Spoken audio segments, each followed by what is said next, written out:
A lot of you probably didn't know that if you head over to marketplace.flarial.xyz, that Flarial has their own kind of mini marketplace with a bunch of free items for you to use.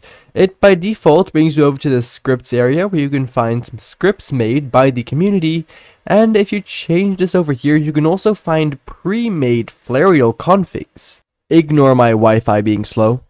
Recently in their Discord server, they hosted an event for the best Flarial config. And in this video, I'm going to be checking out the winner of that contest. So to get it, you want to head over to their Flarial configs page. I will also link this down in the description below. Anyways, we want to scroll down, and the winner was Magix, made by Ryu. Here, we can simply click on the download button, or if you already have Flarial installed, you can directly import it through here as well. Alright, so here I am inside of Minecraft. I've already imported the config, and I've injected a beta version of Flarial v2, as you can see right over here. Looks exactly as you would expect it to. Okay, so for some reason, when I clicked on the import button on the website to import it, the config didn't work. Hold on. Oh my god, the buttons. So here in the settings area, as you can see, I have Magix enabled. This was the one I clicked on import from the website. Didn't work for some reason, so I dragged it in myself by just manually downloading it. That's Magix 1, and as you can see now, it does get enabled just fine. So this is what the config looks like. This is what the Flarial developers chose to be the #1 config, and so looks pretty good, to be honest. There's a few HUD elements that have been enabled by default. As you can see, it tells me the amount of arrows in the top left hand side and my clicks per second.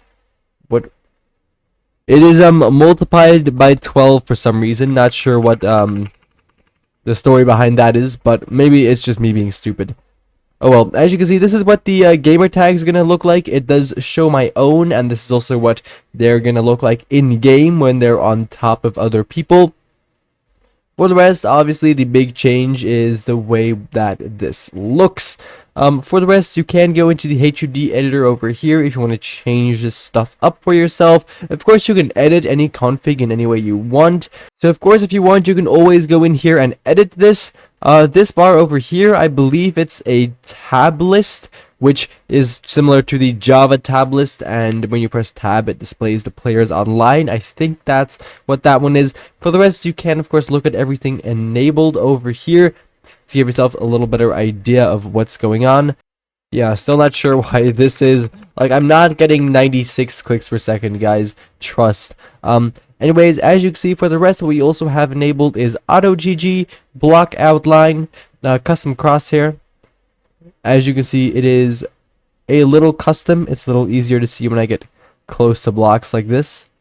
Faster inventory is enabled. That basically allows you to faster access your inventory. You won't notice any change when you're in a single player world like me, but if you're lagging on some random server, then you'll still be able to open up your inventory just fine, as it makes it non-ping dependent. Meaning even if you have a high ping, it won't take long for your inventory to open. For the rest, as you can see, herd color has also been enabled. Java hotkeys have also been enabled, which is pretty cool. I think that's like the inventory hotkeys and the like. For the rest here, also Mumble Link has been enabled. It's like a Flarial kind of proximity chat, which is pretty cool. Of course, you can turn it off if you want to. Similar to any of this, the name tags have been customized. We already saw that, and no herd cam is being turned on as well. For the rest, they've also turned on the raw input buffer and then the tab list, which I already went over. And of course, zoom has been turned on as well. One of my favorite mods, you'll simply press C and you'll zoom right in. For the rest, there are also actually commands in Flarial v2. Not sure if you guys were aware of this, but I'll just state it right now. And you can also use the .config command to load configs instead of doing that through the Click GUI. Anyways, for right now though, that was basically that. Thank you ever so much for watching, and I do of course hope to see you again in the next one. Bye-bye.